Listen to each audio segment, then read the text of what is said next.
What if everything we thought we knew about human history was missing a crucial chapter? Hidden beneath the windswept hills of southeastern Turkey lies a place so ancient, so unexpected, that it forces us to rewrite the story of civilization itself.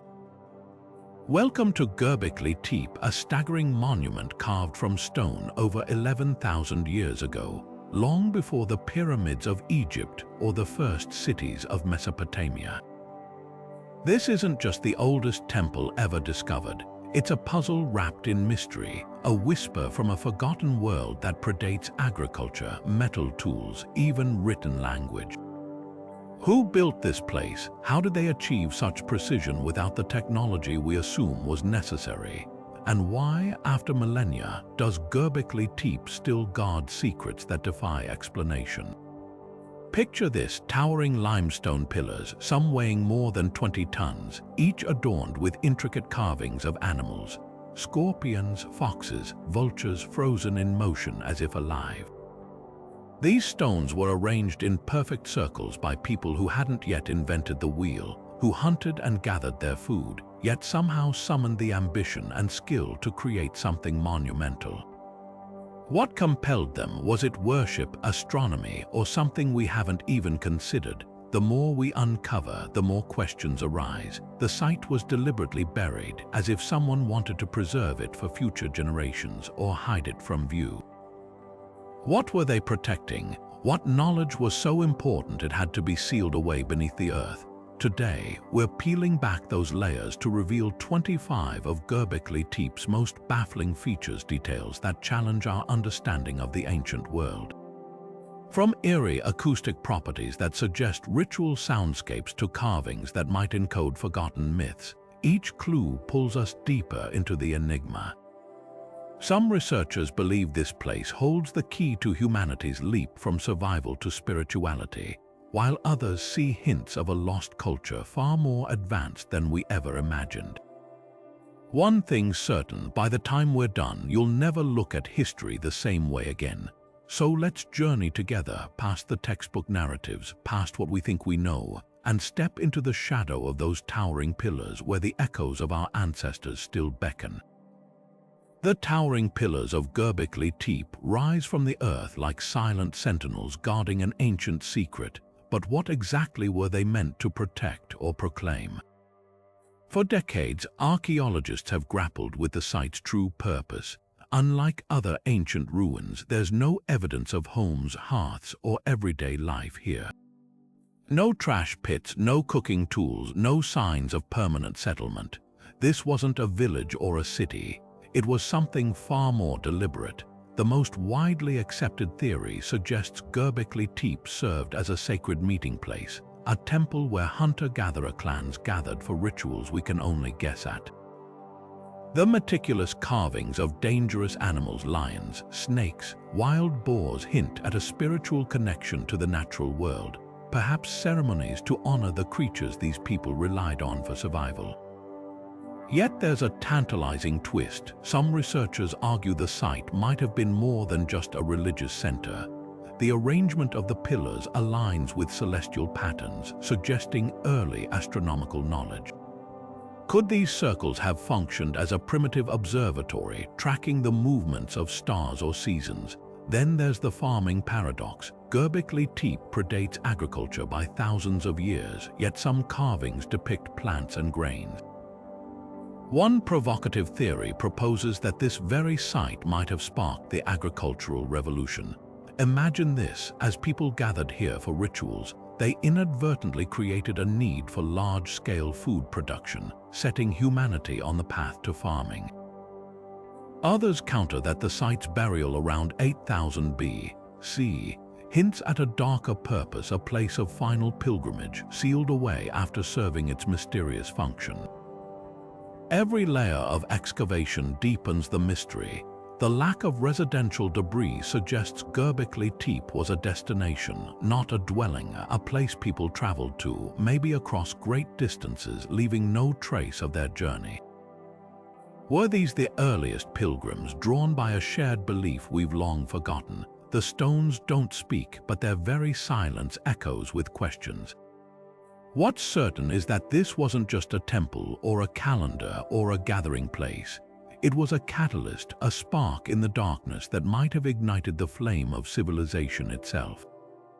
Standing before the massive T-shaped pillars of Gbekli Tepe, one detail immediately grabs your attention: the astonishingly precise carvings that cover their surfaces. These aren't crude scratches or simple symbols. They're intricate, lifelike depictions of animals, each rendered with a level of artistry that defies expectations for a society that hadn't even developed pottery yet. Foxes slink across the stone, their bushy tails curled with meticulous detail. Vultures stretch their wings as if moments from taking flight, while snakes coil in sinuous patterns that seem to writhe under shifting sunlight. The realism is so striking, it's hard to believe these carvings were made over 11,000 years ago by people using nothing but flint tools. What's even more fascinating is the recurring cast of creatures. Predators dominate the scenes: lions, scorpions, wild boars, animals that would have posed real danger to the hunter-gatherers who carved them. But why focus so intently on these particular beasts? Some researchers argue the carvings served as spiritual guardians, representations of powerful forces meant to protect sacred spaces. Others see them as clan totems, symbols identifying different groups who gathered here. Then there's the vulture, depicted repeatedly in poses that suggest purification or transformation. In later Anatolian cultures, vultures were associated with excarnation, the practice of exposing the dead to birds for sky burial, hinting that Gbekli Tepe might have been a place where death rituals unfolded. The T-shaped pillars themselves add another layer of mystery. Their flattened tops and human-like arms carved in relief suggest they could represent stylized ancestors or deities. But look closer, many lack faces altogether, as if the builders intentionally left them anonymous. Were these pillars meant to embody unseen forces rather than individual figures? The foxes, often shown in pairs facing each other, might hold a clue. In later Mesopotamian myths, the fox was a trickster and messenger between realms. Could these carvings encode an early belief in a spirit world, a bridge between the living and something beyond? The precision of the carvings is just as puzzling as their symbolism. Without metal tools, how did these artisans achieve such clean lines and depth? Some pillars show evidence of being recarved over time, hinting that the site's meaning evolved across generations. Even more intriguing, certain animals appear only on specific pillars, arranged in deliberate patterns. A boar might face a cluster of birds, or a snake might intertwine with abstract symbols we can't decipher. This isn't random decoration, it's a visual language, a code waiting to be cracked. Perhaps the most haunting question is why so many of the carvings depict conflict predators mid-lunge, prey frozen in tension. Was this a warning, a mythic narrative, or a reflection of the harsh world these people inhabited? One pillar shows a headless human figure surrounded by vultures, a scene that echoes later Neolithic art linked to death cults. Another bears a relief so faint it was only recently discovered. A swarm of insects, a detail so minute it speaks to an almost obsessive attention to the natural world. These carvings aren't just art, they're a window into a mindset utterly foreign to us, a time when humanity's first monumental efforts weren't devoted to palaces or granaries, but to something far more abstract: ideas carved in stone, a testament to beliefs that shaped the dawn of civilization. Every groove in these pillars whispers a question. What did these symbols mean to the people who spent generations perfecting them? And why did they bury their masterpiece, leaving it for us to uncover millennia later, still trembling with unanswered secrets? One of the most baffling aspects of Gbekli Tepe isn't what's been found, but what's conspicuously missing. While other Neolithic sites are littered with the debris of daily life, broken pottery, grinding stones, animal bones from meals, this ancient complex is eerily clean. No hearths for cooking, no trash piles from long-term habitation, not even the simplest domestic tools you'd expect from a place where people lived and worked. This absence speaks volumes. Unlike Çatalhöyük or Jericho, where archaeologists uncover layers of homes and workshops, Göbekli Tepe feels more like a stage set, a purpose-built space where people came, performed, and then left.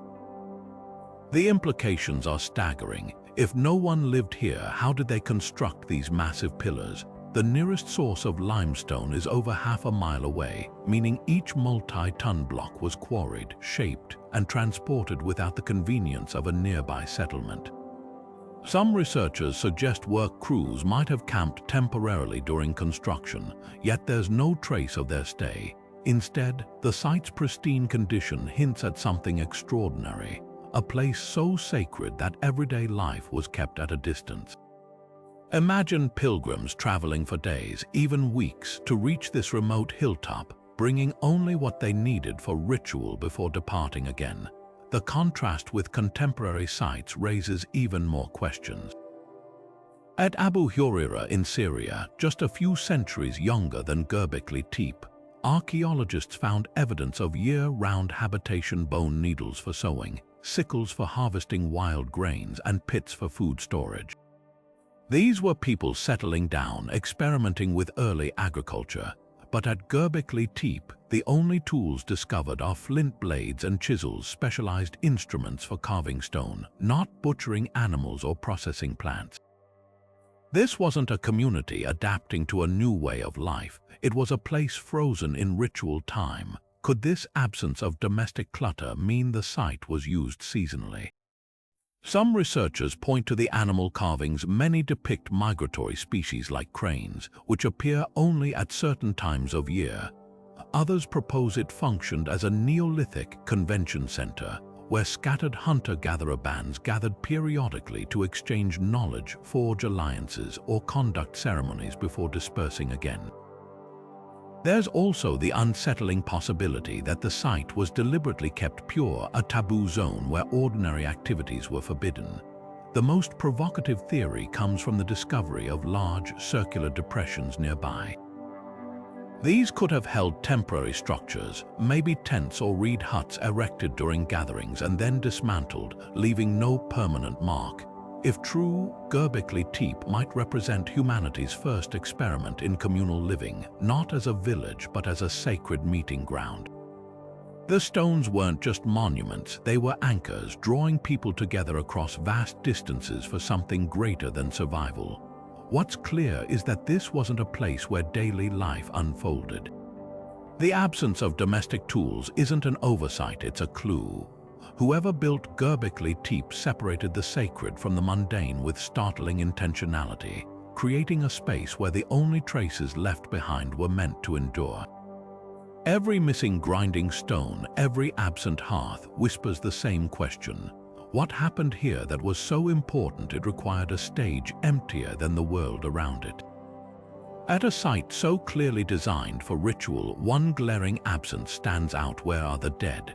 For all its ceremonial grandeur, Göbekli Tepe has yielded not a single human bone, not one burial pit, no trace of those who built and used this sacred space. This void is as puzzling as the intricate carvings adorning the pillars. If this was a temple where generations gathered for spiritual ceremonies, why does death seem so conspicuously erased? Some archaeologists suggest the answer lies in later Neolithic practices found across the region. At sites like Seanu, just a few hundred miles away and several thousand years younger, researchers uncovered skull houses, chambers where carefully curated human skulls were displayed, sometimes plastered and painted to recreate lifelike faces. This cult of the ancestors hints that early Anatolian societies may have removed bones from their original burial sites, relocating them to special areas for veneration. Could Göbekli Tepe's missing dead have been transported elsewhere, their remains integrated into rituals we've yet to uncover? Another theory stems from the vulture carvings that dominate many pillars. These scavengers feature prominently in later Neolithic death rites across Anatolia, where bodies were deliberately exposed to birds in a practice known as excarnation. The flesh would be stripped away, leaving bones purified for burial. If Göbekli Tepe's builders followed similar customs, temporary exposure platforms might have stood nearby, leaving no permanent graves at the site itself. This would explain why excavations have found animal bones by the thousands, remnants of ritual feasts, but not a single human skeleton. Then there's the deliberate burial of the entire complex around 8000 BC. The way each circular enclosure was carefully backfilled with rubble and earth suggests a ceremonial closing, almost like a tomb sealing away sacred knowledge. Was this final act meant to protect the site's spiritual power, or could human remains lie hidden beneath layers we haven't yet reached? Ground-penetrating radar has revealed at least 20 additional enclosures still buried, some possibly larger than those already uncovered. The truth might wait in those unexplored chambers. A darker possibility lingers too. The headless human figure surrounded by vultures carved into one pillar hints at practices far removed from modern sensibilities. Some researchers speculate the site could have hosted ritual sacrifices or secondary burial rites where bones were processed off-site. Without direct evidence, these remain haunting what-ifs. What's undeniable is that death wasn't ignored here. It was woven into the very stones, yet its physical traces were meticulously kept at bay. Perhaps the most revolutionary idea comes from recent studies of the site's acoustics. Certain pillars emit resonant frequencies when struck, suggesting sound may have played a role in rituals. In cultures worldwide, from Tibetan singing bowls to Aboriginal songlines, sound bridges the living and the dead. Could chanting or drumming here have served as a metaphysical conduit, making physical burials unnecessary? The silence where we expect bones speaks louder than any answer we currently possess. Until new excavations or technologies reveal more, the absent dead of Göbekli Tepe remain one of its most profound enigmas, a reminder that some silences endure across millennia. Among the many mysteries of Göbekli Tepe, one theory suggests its builders may have been ancient astronomers, carefully aligning their stone pillars with celestial events. At dawn on the summer solstice, sunlight strikes certain pillars in a way that creates dramatic shadows, almost like deliberate markers of time. The central pillars in enclosure D, for instance, seem positioned to frame the rising sun during key moments of the year, hinting at a sophisticated understanding of solar cycles. This wasn't just art or ritual, it could have been a colossal calendar carved in stone. How does this compare to other ancient sites? Take Stonehenge, constructed thousands of years later. Its famous heel stone aligns with the summer solstice sunrise, a feature often celebrated as proof of Neolithic astronomical knowledge. But Göbekli Tepe predates Stonehenge by at least 6,000 years. If these alignments are intentional, it means the builders were tracking celestial movements long before agriculture took root, rewriting the timeline of human scientific achievement. Not everyone is convinced. Skeptics argue that with so many pillars, some alignments might be coincidental. But then there's the vulture stone. Carved atop one pillar is a precise arrangement of creatures that some researchers believe mirrors the constellation Scorpio as it appeared around 10,900 BC. Even more striking, the stone's imagery includes a circle that could represent the sun, positioned near the vulture's wing in a way that matches the solstice sunrise. The similarities to later cultures are haunting. The ancient Egyptians aligned their pyramids with Orion's belt. The Mayans built temples to track Venus. Göbekli Tepe suggests this celestial obsession began much earlier, perhaps as hunter-gatherers first pondered the patterns of the night sky. Unlike Stonehenge, where alignments are obvious, Göbekli Tepe's connections are subtler, woven into carvings and pillar placements that require decoding. Could these alignments hint at something even more profound? Some researchers propose the site wasn't just marking time, but predicting cosmic events like comet strikes. One controversial theory links carvings on the vulture stone to the date of a known meteor impact around 10,800 BC, an event that may have triggered the Younger Dryas cooling period. If true, it implies these ancient builders weren't just observing the stars but recording catastrophic encounters with them. Whether solstice markers or cosmic warnings, the celestial clues at Gbekli Tepe reveal a level of sophistication we rarely attribute to hunter-gatherers.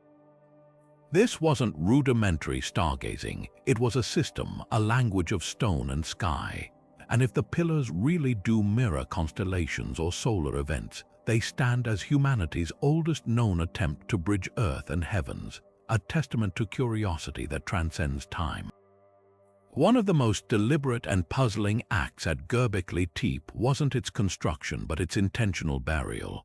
Around 8000 BC, someone methodically filled in the towering stone circles, covering them with hundreds of tons of soil and rubble until the entire complex vanished beneath the earth. This wasn't erosion or natural decay. It was a conscious choice executed with startling precision. The question is why? What could have compelled these ancient people to seal away their greatest architectural achievement? The most compelling theory suggests a ritual closing, a ceremonial death for a sacred space that had served its purpose. Archaeologists note how carefully the fill was selected. Not random trash, but clean limestone chips and gravel, almost like a respectful offering. Similar practices appear at other Neolithic sites, where structures were ritually retired with symbolic burials, but Gbekli Tepe's scale is unmatched. Enclosure after enclosure was filled in layers, like chapters being deliberately closed. Some researchers propose this coincided with a cultural shift. Perhaps as hunter-gatherers transitioned to farming, the old ways were symbolically laid to rest. Yet there's a practical counterpoint: protection. The fill acted as a shield, preserving the carvings from weathering or vandalism. Later cultures, like the ancient Egyptians, buried sacred artifacts to safeguard them for eternity. Could Gbekli Tepe's builders have envisioned a future when their work might be rediscovered? The fill's composition hints at intent. No domestic debris, just pure stone, as if to maintain the site's sanctity even in concealment. A darker possibility lingers too. Soil samples reveal the burial occurred during a climatic upheaval, the Younger Dryas period's abrupt end, which brought droughts and instability. Did the builders bury their temple as an act of appeasement to forces they couldn't control? Or was it a desperate attempt to preserve knowledge before abandoning the region? The most tantalizing clue comes from the layers themselves. The fill wasn't dumped haphazardly. It was placed in orderly sequences, almost like a time capsule. Animal bones and tools found within aren't refused, they're carefully positioned, some arranged in symbolic patterns. This wasn't just hiding, it was curating. Whoever buried Gbekli Tepe didn't want it forgotten. They wanted it waiting. Whether ritual, retreat, or reckoning, the burial speaks to a profound relationship between these people and their creation.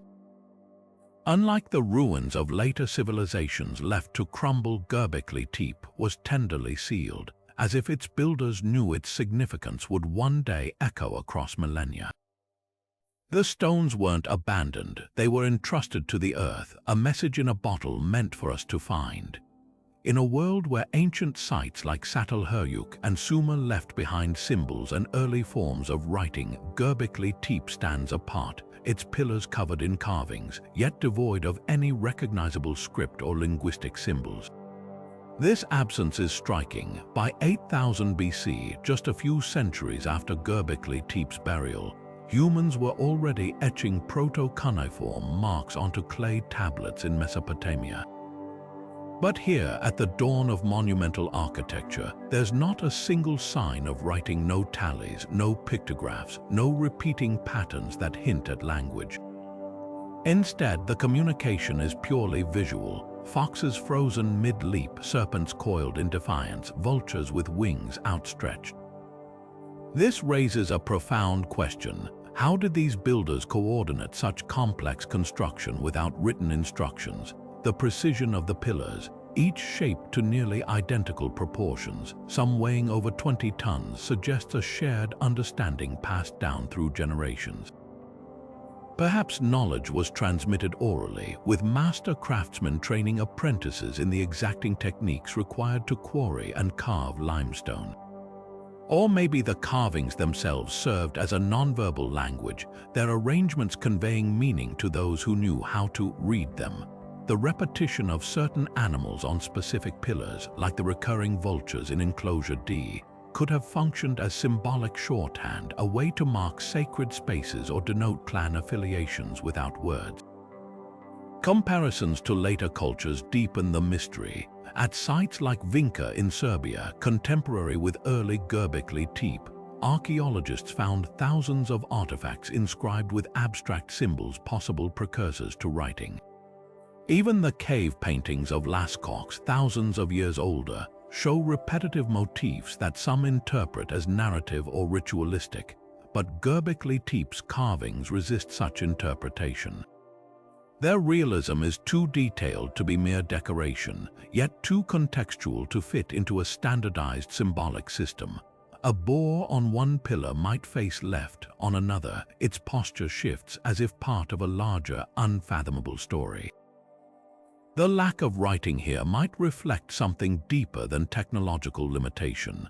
Later Neolithic societies developed symbols as they transitioned to farming, tools for tracking harvests, trade, or ownership.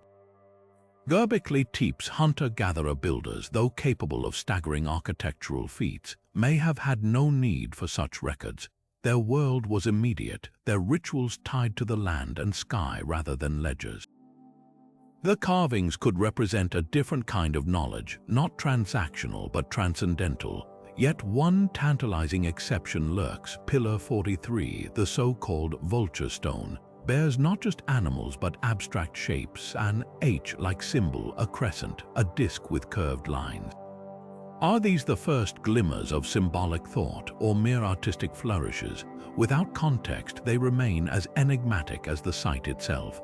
What's clear is that Gbekli Tepe's language was carved in stone, not scrawled on clay. Its messages were meant to endure, not to document a testament to a time before words, when meaning was etched into the very bones of the earth. Walk through any modern construction site, and you'll see blueprints, measuring tools, supervisors' systems ensuring every beam and bolt meets exact specifications. Now look at Gbekli Tepe's pillars, carved over 11,000 years ago with astonishing uniformity, and the mind reels. Each T-shaped monolith follows the same basic design, a central pillar body with two stylized arms carved in relief, the tops flattened into perfect right angles. The proportions are consistent across dozens of pillars, some weighing 20 tons or more. This isn't the work of isolated artists improvising. This is evidence of a shared vision executed with near-industrial precision. How did hunter-gatherers, supposedly egalitarian bands without kings or bureaucracies, achieve such standardization? Modern experiments offer clues. Using replica flint tools, archaeologists have shown that carving a single pillar would take a team month. Yet Gbekli Tepe features at least 60 such pillars across multiple enclosures, suggesting generations of coordinated labor. The mystery deepens when you realize there's no evidence of a ruling class, no grand residences, no treasuries hoarding elite goods. This level of organization usually requires hierarchies, yet everything we know about these people suggests they lived in small, mobile groups making collective decisions. The uniformity extends beyond shape. Many pillars share identical heights around 16 feet with matching arm positions that create a startling visual rhythm when viewed across the site. Even the carvings follow patterns. Foxes often appear in pairs, snakes coil in predictable formations. This isn't random mimicry, it's a cultural code, a set of rules passed down through oral tradition or ingrained through ritual practice. Imagine teaching precise stonemasonry across centuries without written instructions, where deviation from the sacred template was unthinkable. Perhaps the most telling detail lies in the mistakes. On a few pillars, you can spot where carvers slightly misaligned reliefs, then painstakingly corrected course. These errors reveal something profound. the builders weren't just skilled, they were striving for an ideal. The corrections suggest overseers inspecting work, or perhaps craftspeople so immersed in tradition they self-corrected. Either way, it points to a society capable of sustaining complex projects across lifetimes without collapsing into chaos. Compare this to later Neolithic sites like Jericho, where walls and towers show variability as techniques evolved. At Gbekli Tepe, the consistency implies something different, not trial and error, but the preservation of a sacred standard. Maybe the pillars weren't just architectural feats, they were physical prayers, each one a perfect replica of some divine original. The stones whisper a radical idea that shared belief, not brute authority, might have been the glue holding this ancient project together. Among the ruins, one pillar stands as the ultimate testament to this precision, Pillar 31 in Enclosure D. When scanned with 3D imaging, its sides prove to be perfectly parallel within a margin of error smaller than a modern pencil width. This accuracy rivals Stonehenge's famed lintels, yet predates them by 6,000 years. How many lifetimes of accumulated knowledge, how many careful hands guiding flint against limestone, did it take to achieve such exactitude? The pillars don't just challenge our timeline of technological progress, they force us to reconsider what humans are capable of when united by purpose rather than commanded by kings. Standing beneath the towering pillars of Gbekli Tepe, you can't help but wonder, was this ancient sanctuary ever capped by a roof, or did these stone circles stand open to the sky? Unlike later temples with clear evidence of wooden beams or collapsed ceilings, this site offers no definitive traces of roofing materials, no post holes for supporting structures, no fragments of thatch or timber, not even piles of debris that might suggest a roof once collapsed here. This absence forces us to confront two equally compelling possibilities. Either these enclosures were deliberately left open, or they were covered in ways that left no archaeological footprint. Imagine the difference it would make to our understanding of these spaces. An open-air design would have connected rituals directly to the cosmos, solstice sunlight streaming between pillars, moonlight casting animal carvings into eerie relief. The lack of a roof might explain the precise celestial alignment some researchers have noted, turning the entire enclosure into a colossal observatory. But consider the alternative, lightweight roofing made from perishable materials like reeds or hides, structures that could have been dismantled seasonally or decayed without a trace. At Çatalhöyük, just a few millennia younger, archaeologists found evidence of wooden roof entries, proof that Neolithic builders worked with organic materials when needed.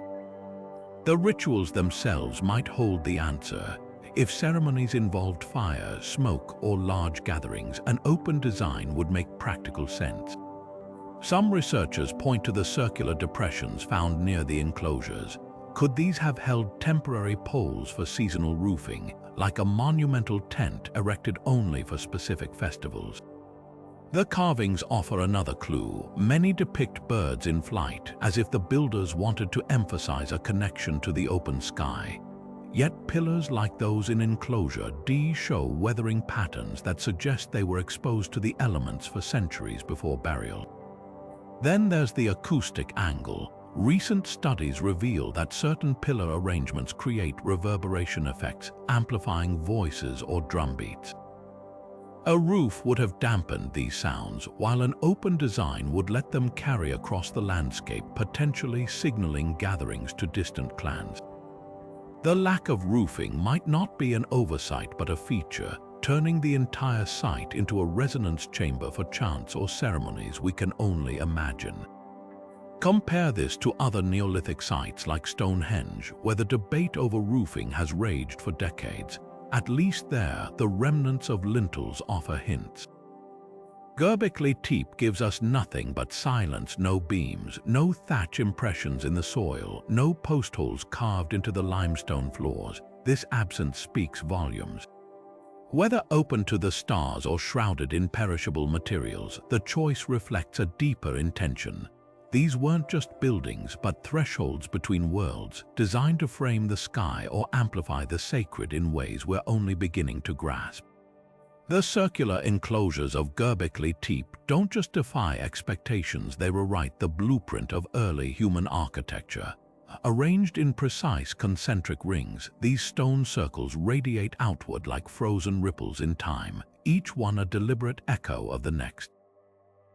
But why this shape? Unlike the later rectangular temples of Mesopotamia or even the cave sanctuaries of the Paleolithic, Gbekli Tepe's builders chose curves over corners, repetition over variation. The answer might lie in the very way these people perceived their world. To stand inside one of these rings is to feel an immediate sense of enclosure and focus. The innermost pillars loom tallest, some paired in a way that creates a ritual entrance or focal point, while outer rings set a boundary between the sacred and the mundane. This isn't just practical design, it's cosmology carved in stone. Later cultures, from the Neolithic Britons who raised Stonehenge to the Native American builders of the Great Serpent Mound, also employed circular layouts, often linking them to celestial cycles or spiritual journeys. But Gbekli Tepe predates them all by millennia, suggesting this symbolism runs deeper than we realized. The social implications are equally profound. Circular structures inherently discourage hierarchy. There's no front or back, no obvious place for a leader to stand apart from the group. Some researchers argue these rings reflect an egalitarian society, where rituals were communal experiences rather than spectacles orchestrated by elites. Yet the precision of the layouts hints at something more, a shared mental template, a vision so ingrained that builders across generations replicated it without deviation. Compare this to other ancient circular monuments. Stonehenge's famous Sarsen ring, built 6,000 years later, aligns with solstice sunrises, a possible echo of Gbekli Tepe's celestial leanings. The Nuragic towers of Sardinia, though younger, also form circles, possibly for defensive or ceremonial purposes.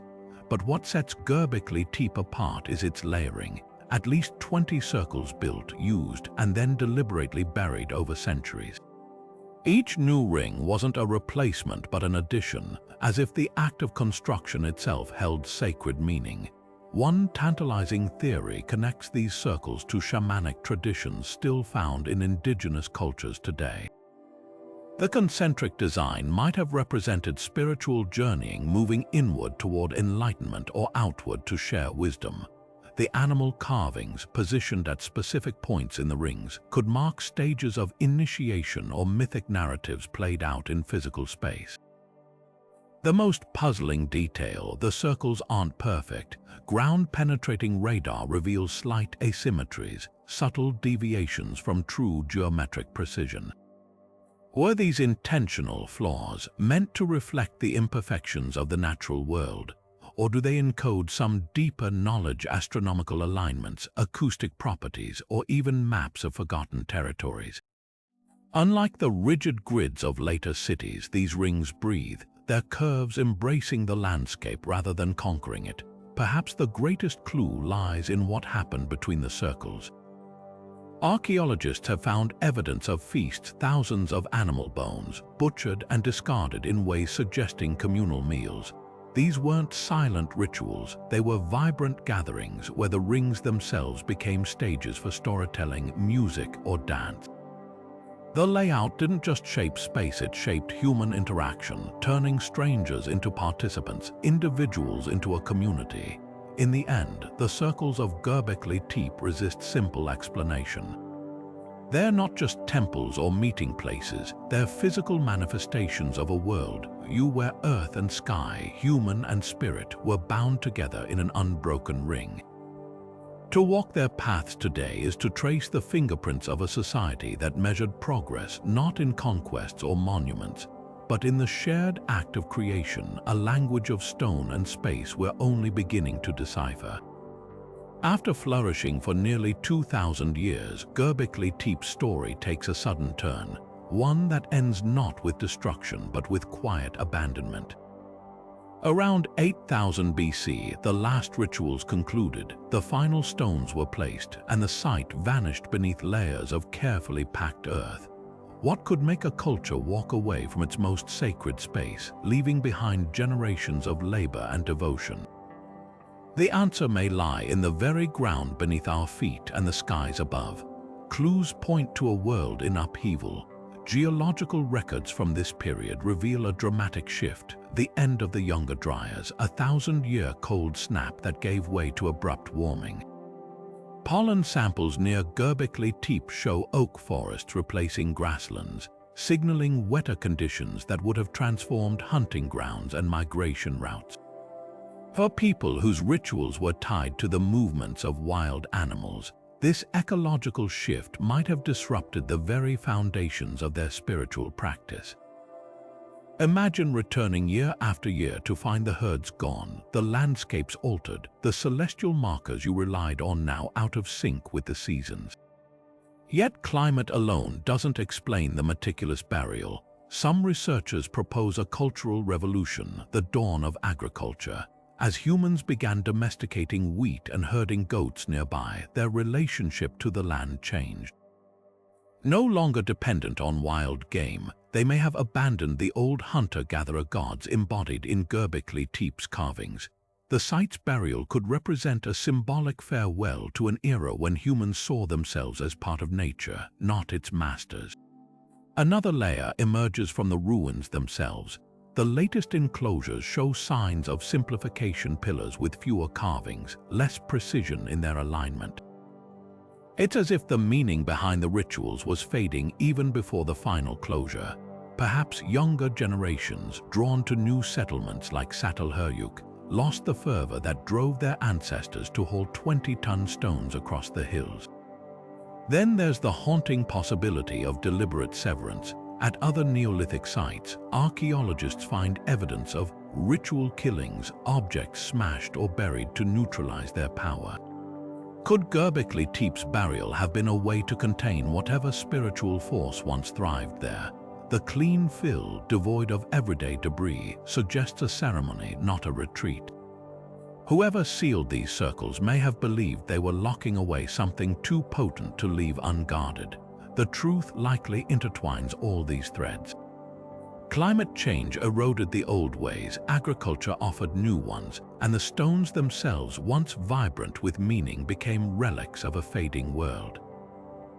Yet their burial speaks not of defeat but of reverence. Gbekli Tepe wasn't sacked or repurposed.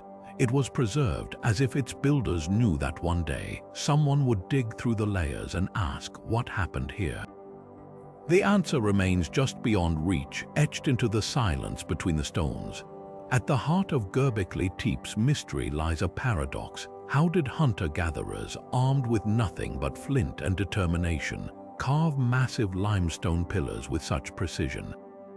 The answer isn't just hidden in the stones themselves, but in the scattered remnants of the tools left behind. Archaeologists have uncovered thousands of flint blades and chisels at the site, each one a silent witness to the painstaking labor that transformed raw rock into towering monuments.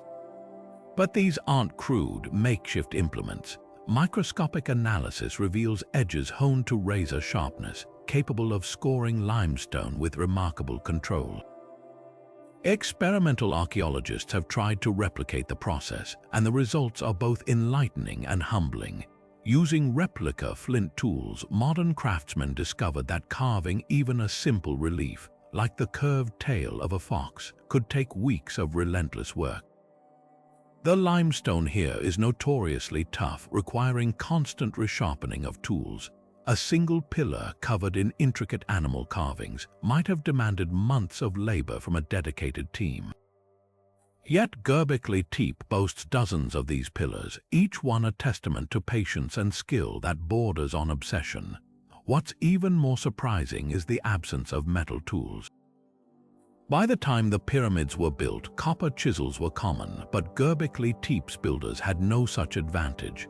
They relied on flint's brittle yet sharp edges, striking at precise angles to avoid shattering the stone.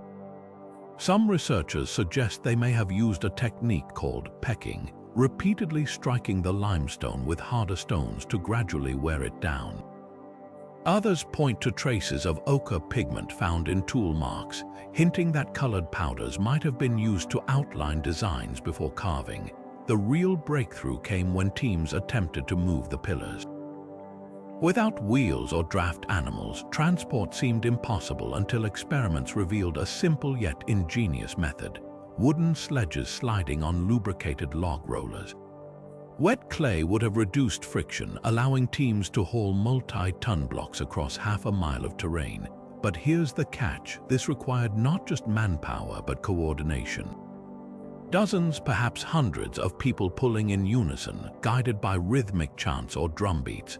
The tools weren't just physical objects, they were extensions of a shared vision, wielded by communities united in purpose. Yet one mystery lingers. The flint tools found at Gbekli Tepe show signs of being recycled, resharpened until they were nearly exhausted. This suggests a scarcity of raw material, raising the question: where did the flint come from? The nearest known sources are miles away, meaning these tools were precious, carried carefully to the site. Some blades bear microscopic traces of plant fibers, implying they were wrapped for protection during transport. Perhaps the most telling detail is what these tools didn't leave behind: mistakes. Despite the complexity of the carvings, there are almost no botched lines or abandoned designs. Every stroke seems deliberate, as if the builders worked from a mental blueprint honed over generations. The tools, humble as they were, became conduits for something greater, a tradition so deeply ingrained that even the act of carving was itself a ritual. Standing before these pillars today, it's impossible not to marvel at the hands that shaped them. With nothing but flint and perseverance, they turned stone into story, leaving behind not just a monument, but a challenge to our assumptions about the limits of human ingenuity. The tools may seem primitive, but the craftsmanship they produced was anything but. In their worn edges and nicked surfaces, we glimpse the true foundation of Gbekli Tepe's grandeur. Not just stone, but the unyielding will of those who refused to be constrained by the tools of their time. Buried beneath the limestone pillars of Gbekli Tepe lie clues not carved in stone, but in bone, thousands upon thousands of animal remains piled with deliberate care. These aren't random scraps from meals, they're curated collections, a haunting record of ritual feasts that might hold the key to understanding why this site drew people from across the ancient landscape. Gazelle skulls stacked in neat rows, aurochs bones bearing precise cut marks, wild boar mandibles arranged like offerings. Every fragment tells a story of deliberate ceremony. The sheer volume is staggering. Archaeologists have uncovered over 100,000 animal bones, with some deposits containing remains from as many as 50 different beasts. The most common are gazelles, their slender limbs cracked open for marrow, but the mix also includes wild sheep, red deer, and even the occasional lion, a predator that would have been both revered and feared. The bones aren't scattered haphazardly, they're clustered in specific areas, often near pillar bases or entranceways, as if placed with symbolic intent. Cut marks reveal meticulous butchering techniques with certain bones, like skulls and horns kept conspicuously intact. This wasn't just sustenance, it was spectacle. Some species carry deeper meanings. Vultures, depicted prominently in carvings, are almost entirely absent from the bone piles, suggesting they played a symbolic rather than culinary role. Meanwhile, aurochs, massive wild ancestors of cattle, appear frequently, their remains showing signs of selective processing. Femurs were often split lengthwise, a practice seen in later Neolithic cultures associated with ancestor veneration. Could these feasts have doubled as rites of remembrance, where consuming powerful animals transferred their strength to the living? The bones also hint at something extraordinary: seasonal gatherings. Isotope analysis reveals gazelle teeth from herds that migrated in spring, while deer antlers still in velvet point to summer kills. This wasn't year-round occupation. It was a pilgrimage site where clans converged at specific times, bringing contributions to communal feasts. The absence of smaller game, no hares, no turtles, suggests only certain animals held ritual significance. Perhaps most compelling is what's missing: domesticated species. At contemporary sites just a few centuries younger, like Hallan Semi, archaeologists find early sheep and goat bones showing signs of human control. But at Gbekli Tepe, every bone comes from wild animals, reinforcing the site's place at the precipice of a changing world. These feasts might mark humanity's last great gatherings before agriculture reshaped society, a final celebration of the hunt before the plow took its place. The bones whisper of more than just food. Some deposits include carved bone plaques. One depicts a grinning human face, while others feature obsidian blades too fine for butchering, possibly used in bloodletting rituals. In enclosure B, a circle of wild boar skulls surrounds a central pillar, their empty eye sockets staring inward as if guarding a secret. The message is clear: at Gbekli Tepe, animals weren't just eaten. They were honored, feared, and transformed into bridges between worlds, a testament to a time when every meal was a prayer and every feast a communion with forces we've long since forgotten. Beneath the visible rings of Gbekli Tepe, a deeper mystery pulses, one that might lie hidden in the earth itself. Recent ground-penetrating radar surveys have revealed startling anomalies, voids and geometric patterns suggesting a network of undiscovered chambers or tunnels beneath the excavated structures. These shadowy spaces, some aligning precisely with the circles above, raise an electrifying possibility that what we've uncovered so far is merely the surface of a far more elaborate complex, a subterranean layer waiting to rewrite history once again. The radar signals tell a tantalizing story. In 2016, researchers scanning the site detected rectangular voids up to 20 feet deep, their walls unnaturally straight, ruling out natural cave formations. One chamber, nestled below enclosure D, appears to mirror its dimensions exactly, as if the above-ground pillars are merely the tips of colossal, buried counterparts. Even more intriguing are the narrow, tube-like features snaking between enclosures, possibly drainage channels or, more provocatively, hidden passageways connecting ritual spaces. If these aren't just geological quirks, they could represent an architectural sophistication we've never attributed to Neolithic builders. Speculation runs wild about what these chambers might contain. Some researchers point to the Neolithic skull cults found at nearby sites like Sayanu, where curated human remains were stored in special underground rooms. Could Gbekli Tepe's missing dead lie in these sealed spaces, their bones arranged in patterns we've yet to imagine? Others propose storage for sacred objects, obsidian blades, animal totems, or even early musical instruments, items too precious to expose to the elements. The most radical theory comes from acoustic studies. Certain pillars emit resonant frequencies when struck, leading some to suggest the chambers might amplify sound, creating an ancient surround sound system for ritual performances. The technology revealing these secrets adds another layer of awe. Ground-penetrating radar works by sending electromagnetic pulses into the earth, mapping reflections from buried structures, a method that's transformed archaeology in recent decades. At sites like Petra or the Valley of the Kings, similar scans have uncovered entire hidden tombs. But here, the implications are more profound. Unlike later civilizations with metal tools and written records, Gbekli Tepe's builders achieved subterranean engineering with Stone Age technology, their ambition outstripping even their monumental surface achievements. Not everyone is convinced. Skeptics argue that limestone landscapes naturally form cavities through water erosion, and until excavations breach these voids, their origins remain uncertain.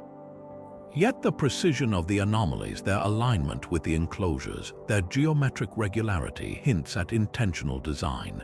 One telling clue comes from the site's geology. The chambers appear dug into a specific layer of compacted clay, a stable material perfect for underground construction. This wasn't random digging, it was careful planning. The greatest enigma is why these chambers were sealed. Unlike the above-ground circles, which were ceremonially backfilled, the underground spaces show no signs of deliberate burial, just silence. Were they meant to be rediscovered, or were they hidden for reasons we can't fathom? Until archaeologists dare to excavate deeper, these shadows beneath the stones will remain one of Gbekli Tepe's most gripping riddles. A reminder that even after decades of study, the earth here still guards secrets older than memory itself. Among the many pillars at Gbekli Tepe, one stands apart, Pillar 43, the so-called vulture stone. Its surface bristles with carvings so unusual that they've sparked debates spanning archaeology, astronomy, and even ancient astronaut theories. At first glance, the imagery is unmistakable. A massive vulture spreads its wings, its claws gripping a round object, while beneath it, a scorpion curls its tail as if poised to strike. But it's the smaller details that ignite the imagination: a disc with a crescent, an H-shaped symbol, and most perplexing of all, a figure often dubbed the handbag, a rectangular shape with a curved handle dangling near the vulture's wing. What could these symbols mean? Some researchers see a celestial map frozen in stone. The vulture, they argue, mirrors the constellation we now call Sagittarius, while the scorpion aligns with Scorpio as it appeared in the night sky around 10,900 BC. The disk and crescent might represent the sun and moon, positioned to mark a specific astronomical event, perhaps a solar eclipse or comet strike. This theory gained traction when researchers matched the arrangement to the date of the Younger Dryas impact hypothesis, a proposed comet collision that may have triggered global climate shifts. Could Pillar 43 be a warning, a record of catastrophe etched by survivors? Then there's the handbag. This enigmatic symbol appears in later Mesopotamian art, often held by gods or kings, and even pops up in distant cultures like the Olmecs of Mesoamerica. Some interpret it as a cosmic gateway, a vessel for divine knowledge. Others suggest it's a practical object, a weights and measures tool, or an early depiction of a seed bag, tying it to the dawn of agriculture. The most provocative theory links it to Sumerian myths of the Anunnaki, celestial beings said to have brought wisdom to humanity. Could this carving be evidence of a shared mythos stretching back millennia?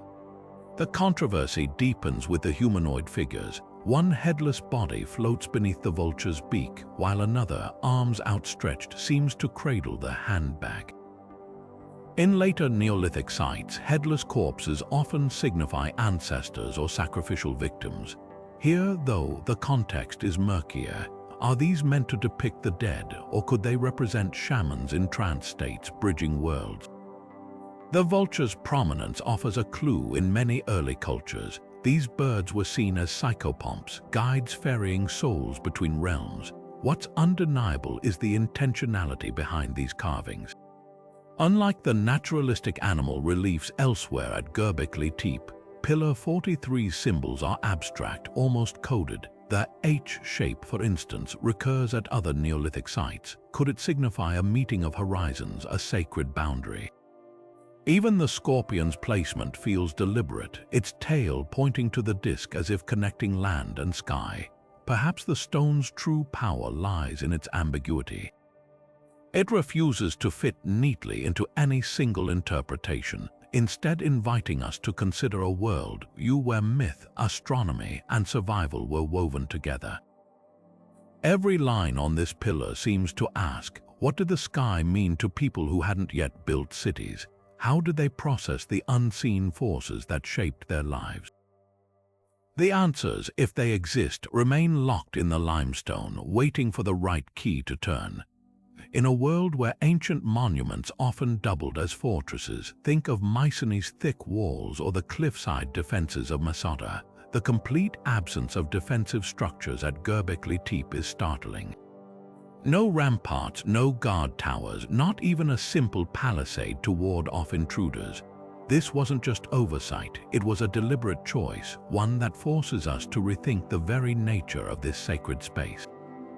How could a site so rich in symbolic carvings and communal feasts, a place that clearly demanded immense labor and devotion, show no concern for protection? The answer might lie in something far more powerful than walls: shared belief. Unlike later cities where stored grain and permanent settlements invited conflict, Gbekli Tepe existed in a world without hoarded wealth or territorial claims. The hunter-gatherers who built it were mobile, their survival tied to cooperation rather than conquest. The site's remote hilltop location, visible for miles yet difficult to access, may have been its first line of defense, not against armies but against the mundane. Rising above the plains, it functioned as a spiritual beacon, a place set apart from everyday struggles. The carvings themselves hint at a different kind of security. Predators like lions and scorpions adorn the pillars, not as threats but as guardians. In many indigenous traditions, such imagery serves as a metaphysical barrier, warding off malevolent forces through symbolism rather than force. Perhaps the builders believed the very act of carving these creatures invoked their protection, turning the enclosures into spaces where physical defenses were unnecessary. Then there's the possibility of neutrality. Later Neolithic sites like Çatalhöyük show evidence of violent conflict: skeletons with embedded arrowheads, walls scorched by fire. Gbekli Tepe's pristine condition suggests it was spared such strife, possibly as a sacred truce zone where rival clans could gather under a common purpose. Seasonal pilgrimages might have reinforced this neutrality, with violence tabooed in a space dedicated to shared rituals. The most compelling clue comes from what was left behind, or rather, what wasn't. No weapons have been found among the thousands of artifacts, only tools for carving and feasting. This wasn't a place prepared for battle. It was a sanctuary where conflict was suspended, if only temporarily. The lack of fortifications speaks to a radical idea, that for these builders the greatest security lay not in exclusion, but in invitation, a testament to a time when humanity's grandest projects were acts of unity, not division. Step inside one of Gbekli Tepe's circular enclosures, and you might notice something strange. The way sound behaves here defies the laws of ordinary spaces. When researchers first tested the acoustics of these ancient stone rings, they discovered an eerie phenomenon. Voices and drumbeats don't just echo, they seem to linger in the air, creating a resonant hum that wraps around the pillars like an invisible mist. This isn't accidental architecture. The curvature of the walls, the spacing of the pillars, even the texture of the limestone, every element appears designed to manipulate sound in ways that would have transformed rituals into immersive, almost otherworldly experiences. Scientific studies reveal just how deliberate this acoustic engineering might have been. In 2017, a team from the University of Valladolid used 3D modeling to analyze enclosure D's sound dynamics. They found that frequencies between 70 and 110 Hz, the range of a deep male voice or a handheld drum, reverberate with particular intensity. In later cultures, from the chanting chambers of Malta's hypogeum to the echoing galleries of Mayan pyramids, these same frequencies were linked to altered states of consciousness. The vibrations can literally make your chest buzz, a physical sensation some researchers believe was exploited by ancient shamans to induce trances. The carvings themselves might hold clues to this sonic landscape. Many pillars depict animals known for their distinctive sounds: birds with open beaks as if mid-call, snakes with coiled bodies that mimic sound waves. One pillar even shows a fox with its head thrown back, a posture eerily similar to howling. Could these be more than artistic choices? Some archaeologists propose their visual representations of ritual chants or spirit voices, a sort of prehistoric musical notation etched in stone. Compare this to other Neolithic sites where sound played a sacred role. At Ireland's Newgrange, the passage tomb amplifies the winter solstice sunrise into a booming crescendo of light and reverberation. But Gbekli Tepe predates such structures by millennia, suggesting its builders were pioneers of acoustic spirituality. The arrangement of the central pillars adds another layer. Standing in the middle of the enclosure, two people facing opposite pillars can speak in whispers and still hear each other clearly, as if the stones themselves carry their words. What's truly startling is how these acoustic properties change with the enclosure's burial. Before excavation, when the pillars were still partially submerged, sound would have traveled differently, muffled, diffuse, perhaps mimicking the sensation of voices emerging from the earth itself. This wasn't just architecture, it was a carefully crafted soundscape where every whisper and footstep became part of the ritual. The stones don't just guard visual secrets, they hold echoes of ceremonies we can almost hear if we listen closely enough. Among the whirlwind of animal carvings and towering pillars at Gbekli Tepe, one absence speaks louder than any presence: the near-total lack of female imagery. While other Neolithic sites from Çatalhöyük to Ain Gozul overflow with voluptuous fertility figures and mother goddess statuettes, this sacred complex offers only a handful of ambiguous human forms, none clearly feminine. This striking omission ignites a fiery debate. Was Gbekli Tepe the domain of an all-male cult, or does the missing feminine principle hint at a spiritual world we've completely misunderstood? The numbers tell a sobering story. Out of hundreds of carvings, only 3 potential female representations have been tentatively identified, a far cry from the exaggerated hips and breasts found at contemporary sites. One controversial example is Pillar 56, where faint grooves might suggest a woman's belt or loincloth. Another, on a broken slab, shows a figure with curved hips, though erosion leaves its gender uncertain. Compare this to the dozens of predatory animals, the headless males, the blatantly phallic T-shaped pillars, and the imbalance becomes impossible to ignore. Some archaeologists argue this reflects a societal shift. At earlier Paleolithic sites like Willendorf, female figurines dominate, possibly tied to fertility cults. By contrast, Gbekli Tepe's focus on dangerous beasts and stylized male forms might signal a transition toward warrior or hunter ideologies. The prominence of predatory animals, lions, scorpions, snakes, could symbolize male initiation rites where youths proved themselves against the untamed forces of nature. Yet there's a counterpoint woven into the stones themselves. While literal female forms are scarce, the very architecture might encode feminine symbolism. The circular enclosures, with their central pillars surrounded by concentric rings, could metaphorically represent uteruses or birth canals, spaces of ritual rebirth rather than literal fertility. Later Anatolian cultures like Çatalhöyük blended male and female symbolism in their architecture, merging bull horns with breast-like platforms. Could Gbekli Tepe's abstraction be an early form of this dualism? The most provocative theory comes from the vulture carvings. In many ancient cosmologies, vultures were linked to feminine forces, not as nurturers but as transformative agents. These scavengers cleanly strip flesh from bone, a process some Neolithic cultures associated with the cyclical nature of life and death. The so-called vulture stone might not exclude the feminine but reframe it, not as fertility, but as the inexorable force that reclaims all things. Then there's the practical angle. If Gbekli Tepe functioned as a temporary gathering space for mobile hunter-gatherer bands, its imagery might reflect specialized roles rather than exclusion. Seasonal rituals could have been gender-segregated, with women's ceremonies held elsewhere using perishable materials that left no trace.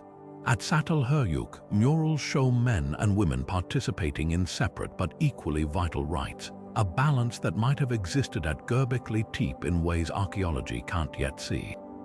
The silence where we expect goddesses isn't necessarily a void. It's an invitation to question our assumptions about how early humans conceptualized gender and divinity. Perhaps the feminine wasn't absent but transformed, embedded in the earth that cradled these stones, the night sky mirrored in their alignments, or the communal feast that sustained the builders. Until new carvings come to light, the missing women of Gbekli Tepe remain one of its most eloquent mysteries, a reminder that symbolism, like the past itself, refuses to be unearthed on our terms. Picture a task so immense it defies logic, moving 16-ton limestone pillars across half a mile of rugged terrain, without wheels, without draft animals, without even the most basic metal tools. This was the reality for Gbekli Tepe's builders, and the methods they devised reveal a sophistication that rivals the engineering marvels of later civilizations. The quarries where these monoliths were extracted still bear the scars of their labor, deep grooves where wedges were hammered into the bedrock, precise fractures where levers pried the stone free. But getting them to the construction site, that required a blend of brute strength, ingenuity, and something even more valuable, communal willpower.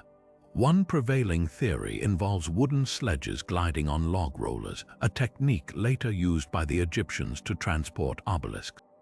Experiments show that a team of 50 people could drag a 20-ton pillar using this method, but only with one critical addition: water.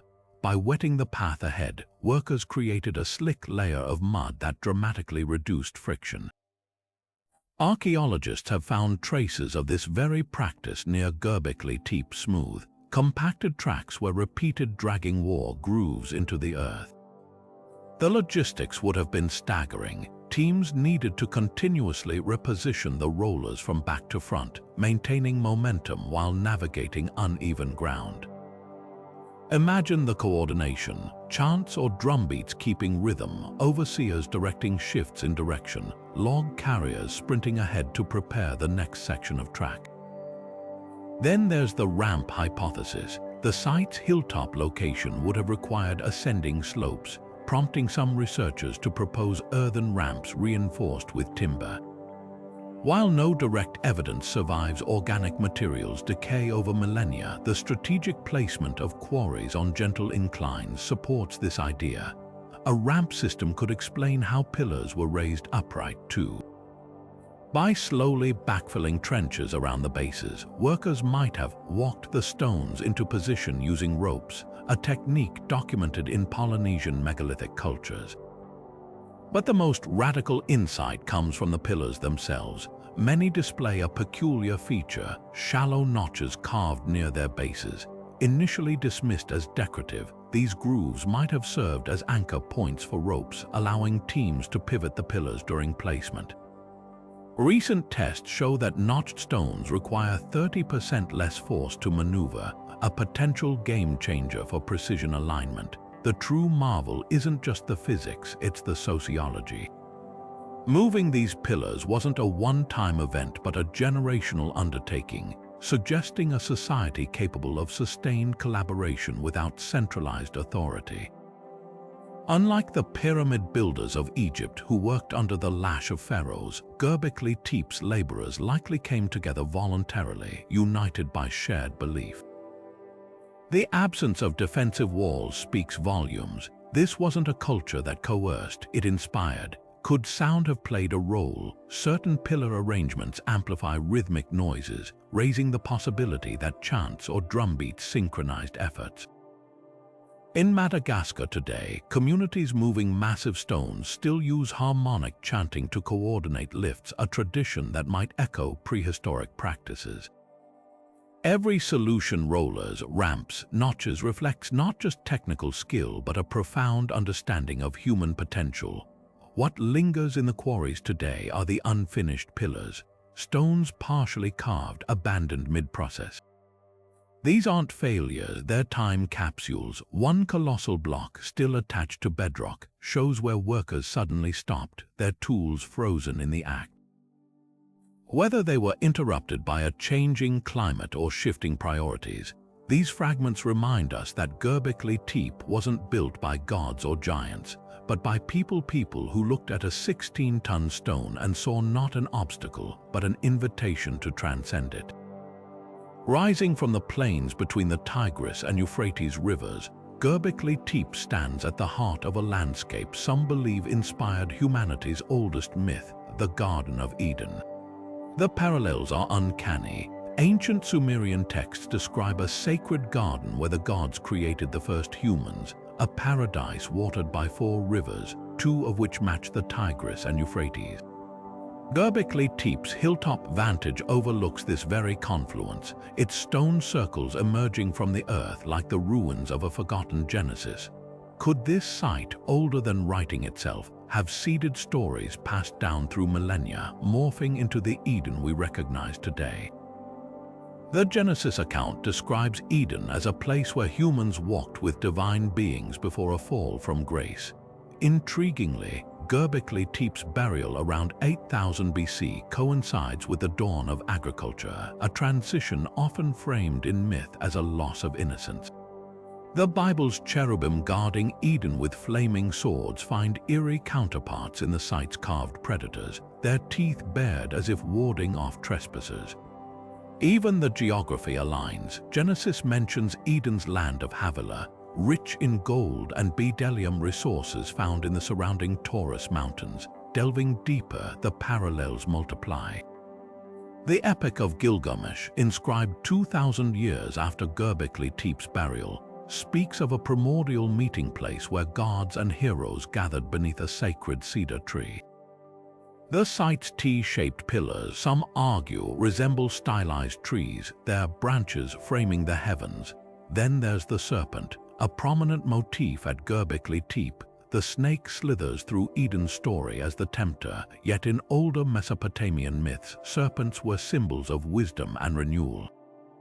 Could these carvings represent an earlier, more nuanced role later simplified into villainy? Not all scholars embrace the Eden connection.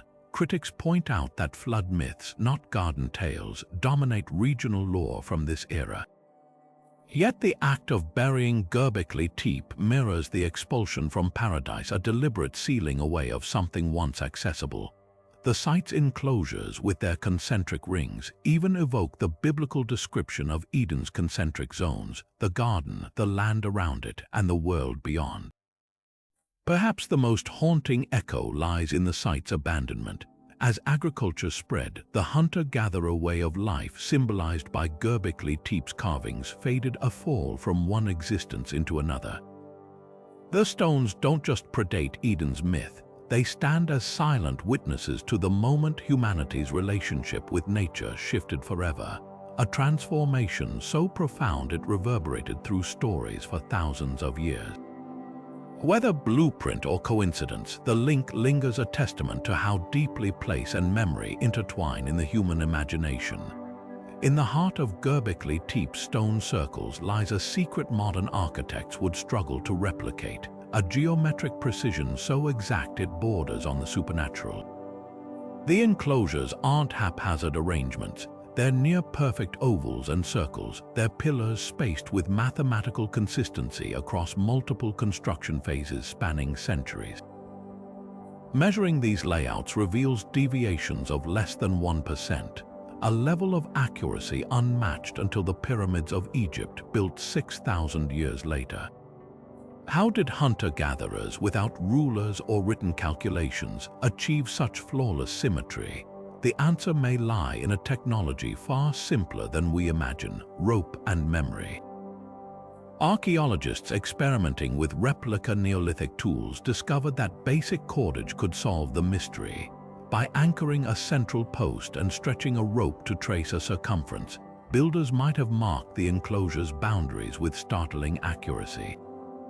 The evidence: uniform notches carved into some pillar bases, potential anchor points for these guiding lines. Even more ingenious, the builders likely used body measurements for scale.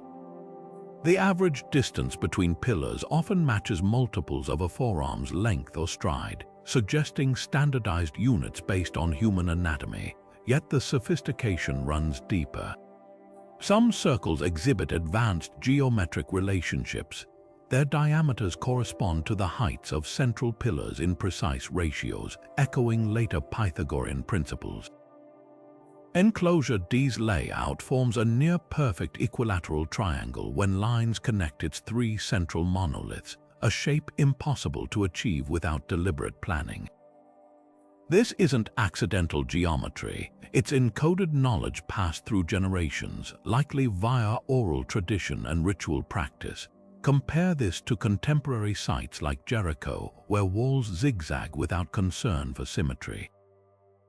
Göbekli Tepe's perfection suggests something extraordinary, a cultural obsession with harmony between earth and sky.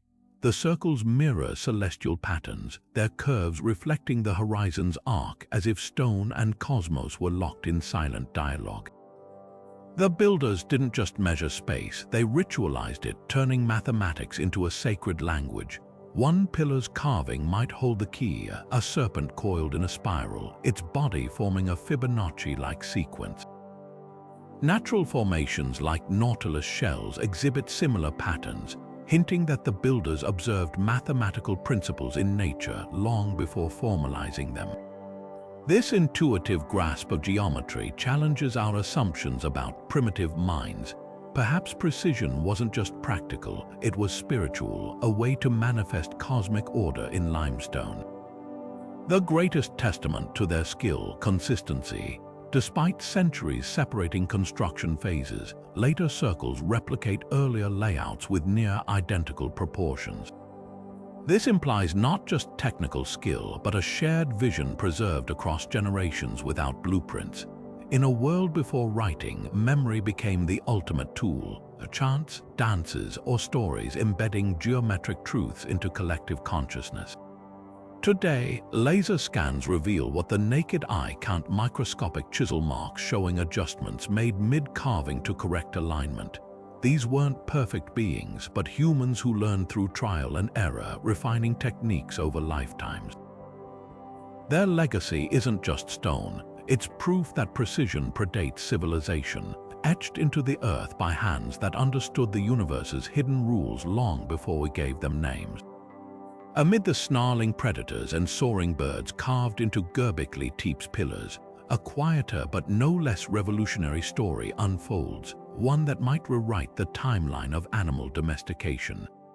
Scattered among the wild beasts are depictions of creatures displaying unusual traits. A canine with a curled tail resting near a human figure, an aurochs with markings that suggest a rope or halter, even what some researchers interpret as early sheep with woolly coats rather than the sleek hides of their wild counterparts. These subtle deviations from purely wild forms raise a tantalizing possibility that the builders of Göbekli Tepe weren't just hunters, but pioneers of the first tentative bonds between humans and animals. Take the canine carving on Pillar 27 in Enclosure C. Unlike the foxes and wolves depicted elsewhere shown mid-chase or baring teeth, this animal stands calmly beside a stylized human, its tail arched upward in a posture modern dog owners would instantly recognize as affiliative. The contrast is striking. Wild canids rarely curl their tails when relaxed, whereas domesticated dogs do so frequently, a behavior linked to selective breeding. Even more telling is the animal's proximity to the human figure. Wild wolves avoid such closeness unless socialized. Could this be evidence of proto-dogs, creatures already diverging from their wolf ancestors through early partnership with humans? The cattle carvings deepen the intrigue. One pillar in Enclosure B shows an aurochs, the massive wild ancestor of modern cows, with faint lines around its muzzle resembling a nose ring or tether. Later Mesopotamian art clearly depicts such devices used to control domesticated cattle, but Göbekli Tepe predates confirmed bovine domestication by at least 2,000 years. Another aurochs relief displays unusual spotted patterning. Wild aurochs were uniformly dark, while spots emerge in domestic herds through selective breeding. These details might hint at captive breeding programs or early attempts to manage wild populations long before full domestication took hold. Then there's the sheep question. Several pillars feature ruminants with thick, wavy coats, a stark contrast to the short hair of wild mouflon. Woolly sheep emerged millennia later as a hallmark of domestication, their fleece cultivated for human use. Yet radiocarbon dating confirms these carvings were made by pristine hunter-gatherers. One provocative theory suggests these might represent wild Argolli sheep, whose thick winter coats could have inspired early wool exploitation.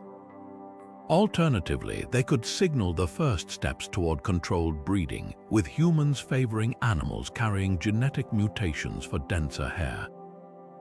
The implications ripple far beyond archaeology. Traditional narratives place animal domestication firmly in the Neolithic, tied to settled farming life. But if Gbekli Tepe's builders were experimenting with taming or breeding even as they erected monumental architecture, it upends the sequence we've long accepted. Imagine a world where partnership with animals preceded agriculture, where wolves became allies before wheat was sown, where aurochs were managed before fields were fenced. The carvings don't just depict animals, they document a slow, deliberate dance of mutual adaptation, etched in stone at the very dawn of civilization. Critics urge caution. Without skeletal evidence showing the telltale dental or bone changes caused by domestication, the carvings remain open to interpretation. The dog might be a symbolic representation, not a literal pet. The halter lines could be artistic flourishes, yet the consistency of these anomalies across multiple pillars suggests intentionality. Whoever carved these images noticed something different about certain animals, and chose to memorialize that difference in sacred space. Perhaps the most profound clue lies in what's not shown. Among the hundreds of animal depictions, predators vastly outnumber potential domesticates, as if the builders were acutely aware of the boundary between wild and tame. The few exceptions cluster in later enclosures, hinting at a cultural shift over time. By the time Gbekli Tepe was buried, that boundary may have already begun to blur, setting humanity on a path that would forever alter our relationship with the natural world. One curled tail, one halter line, one woolly fleece at a time. Where are the small touches, the handheld figurines, the portable idols, the intimate artifacts that whisper of personal devotion? Unlike other Neolithic sites brimming with clay goddesses and miniature totems, Gbekli Tepe's material record skews overwhelmingly monumental. The absence of smaller ritual objects here isn't just a gap, it's a statement. While places like Çatalhöyük, just a few centuries younger, overflow with palm-sized sculptures of voluptuous women and snarling leopards, this sacred complex offers almost none. The contrast forces us to ask, was devotion at Gbekli Tepe so collective, so bound to the immensity of place, that personal expressions of faith had no room to exist? Consider the staggering asymmetry. At Çatalhöyük, archaeologists have unearthed over 2,000 figurines, fertility symbols tucked into home shrines, animal effigies clutched in burials, even miniature vessels that might have held offerings. Each one feels intimate, as if meant to bridge the divine and domestic, but at Gbekli Tepe, the handful of possible figurines found, like the controversial Lion Man fragment, are outliers, their purpose debated. The vast majority of artifacts here are utilitarian: flint tools for carving, bone needles for stitching hides, and the occasional bead. If ritual objects existed, they were either perishable woven reed idols, painted wooden tokens, or deliberately excluded from the sacred space. This dichotomy might reflect a fundamental divide in spiritual practice. Çatalhöyük's figurines suggest a religion woven into daily life, where every household engaged directly with the divine. Gbekli Tepe's emptiness of such items implies something grander and more centralized, a ceremonialism so vast it dwarfed individual expression. The few humanoid carvings here aren't handheld, they're monumental, woven into the very pillars, as if to say the sacred couldn't be pocketed or owned. Even the site's rare, portable art, like a carved stone plaque showing a procession of animals, feels less like a personal talisman and more like a piece of a larger narrative, a fragment of some communal story. The material choices themselves speak volumes. Çatalhöyük's figurines are mostly clay, are malleable, forgiving, medium, perfect for quick, iterative creations. Gbekli Tepe's builders, by contrast, worked almost exclusively in stone, a material demanding patience and specialized skill. This wasn't a culture that valued spontaneity in its sacred art. Every mark here required deliberation, every stroke a commitment. The absence of small clay objects might signal more than just spiritual differences. It could reveal a technological divergence. While Çatalhöyük's residents mastered kilns and pigments, Gbekli Tepe's artisans were stonemasons first, their devotion expressed through endurance rather than ease. Yet the void might also be intentional. Later Neolithic sites often link figurines to domestic rituals, fertility charms buried under floors, ancestor effigies kept in home niches. Gbekli Tepe's lack of permanent dwellings suggests it wasn't a place for private worship, but for transcendent, large-scale ceremonies.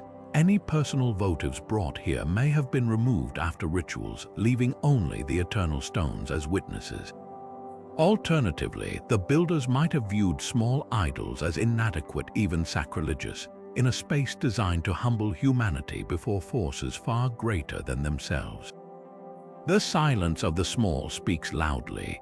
In a world where later cultures would fill their pockets and homes with gods, Gbekli Tepe's artisans chose to carve their faith into the bones of the earth itself, as if to say some truths are too vast to carry, only to kneel before.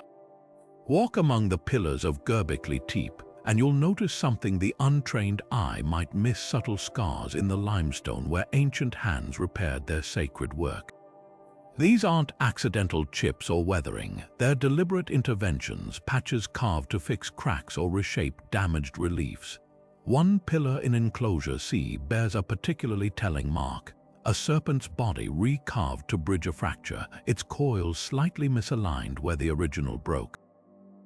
This isn't just maintenance, it's evidence of devotion spanning generations, proof that these stones mattered enough to mend long after their creators had turned to dust. The repairs tell a story far richer than simple preservation. Some pillars show layers of modifications, older carvings smoothed over to make way for new symbols, as if beliefs themselves were being rewritten in stone. Pillar 18 in enclosure D offers a striking example. Beneath its prominent fox relief, faint traces of an earlier, erased vulture can still be seen under raking light. This palimpsest of imagery suggests the site's spiritual significance evolved over centuries, with each generation interpreting the sacred through fresh eyes. Then there's the matter of technique. The repairs aren't uniform. Some feature crude, hurried chiseling, while others display the same precision as the original work. One theory posits that knowledge of the site's construction methods faded over time, leaving later caretakers to improvise. Another, more provocative idea is that certain repairs were intentionally rougher, perhaps ritualistic acts where the act of mending held greater meaning than the craftsmanship itself. The contrast is starkest in enclosure B, where a masterfully recarved boar's head sits beside a clumsily patched fracture in an adjacent pillar, as if different hands worked under different imperatives. The most revealing repairs aren't artistic but structural. Several pillars have hidden splints, a thin limestone slabs mortared into place to stabilize weakened sections. Modern engineers marvel at these solutions. The splints follow natural stress lines, distributing weight much like steel reinforcements in concrete. This implies an intimate understanding of material science gained through centuries of trial and error. One towering monolith even shows where its base was carefully undercut and packed with crushed limestone to prevent settling, a technique still used in foundation repair today. What does this chronicle of fixes reveal about Gbekli Tepe's lifespan? The earliest enclosures demonstrate the most extensive modifications, suggesting they remained in active use long after newer circles were built. Radiocarbon dating of organic material trapped in repair mortar confirms this. Some pillars were maintained for over 1,500 years, longer than the Parthenon has stood. This wasn't a static monument, it was a living, changing sacred space where each chip and patch wove new threads into its ritual tapestry. Perhaps the most poignant repairs are the simplest. In enclosure A shallow depression worn into the floor marks where countless feet turn to face a particular pillar, their relentless passage grinding stone to dust. Rather than resurface the entire floor, the builders filled only the rut, leaving a distinct color-mismatched patch. This isn't the work of grand renovators, but of humble caretakers, people who walk these circles daily, tending to their sacred imperfections with quiet, persistent love. These interventions shatter the myth of Gbekli Tepe as a single-era marvel. The repaired pillars paint a portrait of endurance, a place that mattered deeply enough to sustain across lifetimes. Every scar and splice whispers the same truth. This wasn't just architecture. It was a covenant between generations, a promise carved not just in stone, but in the willingness to kneel and mend what time would fray. Gbekli Tepe's towering pillars and circular enclosures feel eerily familiar, as if whispering a secret shared by ancient cultures across oceans and millennia. Half a world away, the temples of Malta, built over 6,000 years after Gbekli Tepe, curve with the same hypnotic symmetry, their altars echoing the T-shaped silhouettes of their Turkish counterparts. In Peru, the stone plazas of Caral Soup ripple outward in concentric rings, mirroring Gbekli Tepe's layout despite emerging independently 4,000 years later. The question isn't just about similar shapes, it's why these designs became a universal language for the sacred, arising in societies that could never have known each other. Look at the math. Malta's Haga Kim complex aligns its massive limestone slabs to solstice sunrises, just as Gbekli Tepe's pillars frame celestial events. Both sites feature porthole passages, narrow tunnels connecting ritual spaces, while Caral's circular sunken quartz channels sound in ways that recall Gbekli Tepe's acoustic properties. The parallels defy coincidence, suggesting something fundamental about how early humans conceptualized sacred geometry. Perhaps circular enclosures weren't just practical, they symbolized cosmic order, a physical representation of the cyclical rhythms governing nature. The absence of right angles in these spaces might reflect a world where the divine couldn't be contained by rigid lines. The contrasts are just as revealing. Unlike Gbekli Tepe, Malta's temples overflow with voluptuous fertility figures and spiral motifs, a celebration of life and growth. Caral's plazas, meanwhile, double as astronomical instruments, their alignments tracking Venus with startling precision. These differences hint at cultural priorities, where Gbekli Tepe's snarling predators emphasized danger and transition, Malta exalted creation, and Caral venerated the cosmos. Yet all three share a revolutionary trait: they predate cities, built by societies still mastering agriculture. The most haunting similarity lies in their abandonment. Just as Gbekli Tepe was ritually buried, Malta's temples were sealed around 2500 BC, their entrances blocked with rubble. Caral's squares were carefully backfilled, preserving them like time capsules. This global pattern of deliberate closure, monuments not destroyed but tenderly returned to the earth, speaks to a shared belief that sacred spaces held living power, requiring respectful retirement. Could these echoes stem from a common root? Genetic studies show Malta's builders descended from Anatolian farmers, possibly carrying fragmented memories of Gbekli Tepe's symbolism. But Caral's isolation makes direct influence impossible, pointing instead to the human mind's innate attraction to certain forms. The circle, after all, is nature's default, from bird nests to planetary orbits. What if these sites represent independent discoveries of the same spiritual truth, that to build for the gods one must mirror the patterns of the universe itself? The stones offer no easy answers, only a humbling realization. From Turkey to Peru, across impossible distances, our ancestors chose similar shapes to reach for the divine, not because they copied one another, but because they were answering the same silent call in the language of sacred geometry. The repetition isn't coincidence, it's a fingerprint of the human spirit, pressed again and again into the stone of our shared past. From the towering T-shaped pillars adorned with intricate carvings to the deliberate burial of an entire sacred complex, Gbekli Tepe presents us with 25 interlocking mysteries that shatter everything we thought we knew about early human civilization.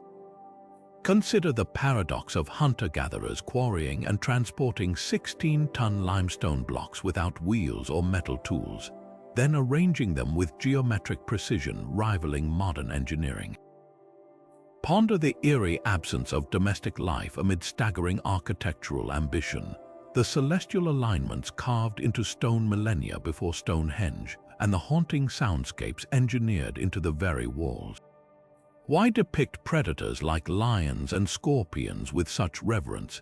How did they standardize designs across generations without writing? And what compelled them to bury their masterpiece so meticulously, as if preserving it for future eyes? Each mystery peels back another layer of our assumptions. The missing female imagery contradicts Neolithic norms elsewhere, while the bone piles reveal ritual feasts on an unprecedented scale. The hidden chambers beneath the site hint at unseen functions, and the vulture stone might encode ancient comet strikes or forgotten mythologies. Even the repairs tell a story, centuries of caretakers mending cracks, updating carvings, keeping the sacred alive. This wasn't just a temple, it was a living dialogue between humanity and the cosmos, a place where the spiritual and scientific intertwined long before we divided them into categories. Gbekli Tepe forces us to rewrite history's timeline. Here, monumentality predates agriculture, communal labor emerges without kings, and abstract thought flourishes before cities. The traditional narrative that farming led to surplus, which enabled specialization and complex society, crumbles before these stones. Instead, we see a world where ritual came first, where shared belief mobilized people across vast distances to create something timeless. The implications ripple outward. Did spirituality ignite civilization rather than the other way around? Now it's your turn. Which of these 25 mysteries resonates most with you? Do you see these carvings as an ancient observatory, a shamanic portal, or something even more extraordinary? Drop your theories in the comments. We're just beginning to unravel the secrets hidden beneath these hills. And if you're hungry for more explorations into humanity's forgotten chapters, hit subscribe and join us as we keep digging deeper into the past, one enigma at a time. The stones have waited 12,000 years to speak. Their story is only getting started.